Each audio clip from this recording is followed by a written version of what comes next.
nuaga በተስና ነቢያት ያላችሁ በቃው ሌላው ጋር ግን ነቢያት አለ። አሁን ጋሳ ነቢያት ዲስኮክሶ ማለት ነው። አስቡ ሲስ ታስነ በመጨረሻው ዘመን ያጋው ሳይ ክርስቶስ እዚህ ያለ ይሏቸዋል። ክርስቶስ የዋሽስ በማክሪስ በሰገነት አለ ይሏቸዋል። ያሽቶ አዲስ ማለት ነው። በበረሃ አለ ይሏቸዋል። በረሃ ቀርዲስ ኮሜስ እንዲስ በስሜ ይላል። አስማም አጋንንት ማውጣት አይደለም። አስማም አጋንንት ሳከስ ካይሰረ ምን ያስነሳል? ወጣም አዲስ ወጣ ሲሆን ጊዜ በመጣው ጊዜ ግን ይሁን ታናፈገሽ ነው። በስም ሙት አላስነሳንም። አስማም ታሰልን አጋንንት አላወጣንም። አጋንንት አሰሳ ከስ ታሰልን ይሉኛል።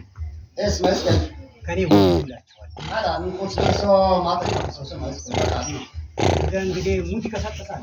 እንሳን ወጤ ይሰጋቱ ያኔ ምንድን ነው? እስከዚህ አልመጣ ሰው ይሄ እንደሚመጣ አትጠራጠሩ። ሶሲ አተሩሽ ሰማይ ጠራጠረሽ እንደ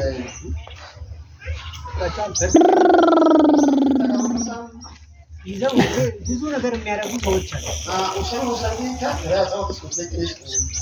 ስለዚህ እኛ ደግሞ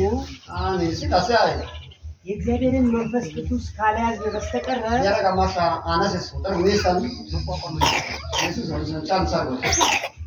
ለዚህ ደግሞ መተን በምንችላት ቋንቋ እግዚአብሔርን በጸሎት መጠየቃለን። ወደ ፈተና እንዳትገቡ ተግታችሁ ጸልዩ ስለሚል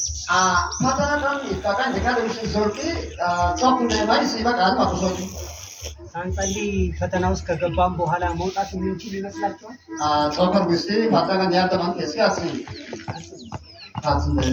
አሁን እኛ ሙሉ ሰውነት አለን፣ ሁላችንም እዚህ ያለን ግን አሁን የሁላችንም አይናችን ቢታሰር ሂዶ ወደ ቤታችሁ ብንባል ግቢ የሚያልፍ ሰው አለ? ይሄን አይን የሰጠን ማለት እንከፍልበታለን። ለምንመጣበት ለእግራችን እንከፍላለን። ይሄን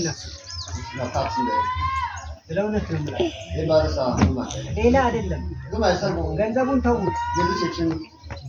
ጤንነት የሰጠንን አምላክ እንዴት አናመሰግንም? በሳምንት አንድ ቀን እንኳን ለማመስገን ምንድን ነው ችግራችን?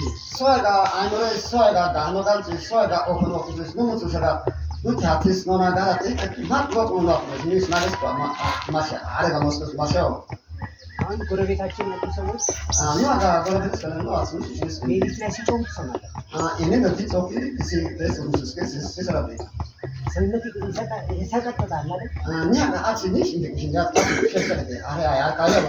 እኛ ጸሎት ደግሞ እዚህ ስንጸልይ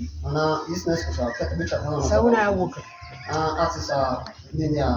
ለምን? የምናመልከው የሰላም አምላክ ስለሆነ።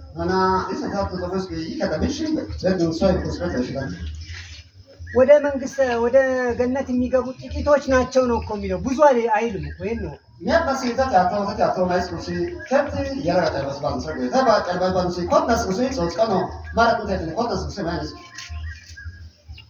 ጌታችን መድኃኒታችን ኢየሱስ ክርስቶስን 120 ቤተሰብን ነው የመረጠው።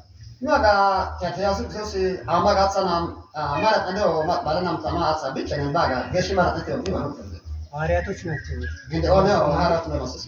መጨረሻ ላይ እስከሚሞቱበት ጊዜ ድረስ እነሱ ደግሞ እያስተማሩ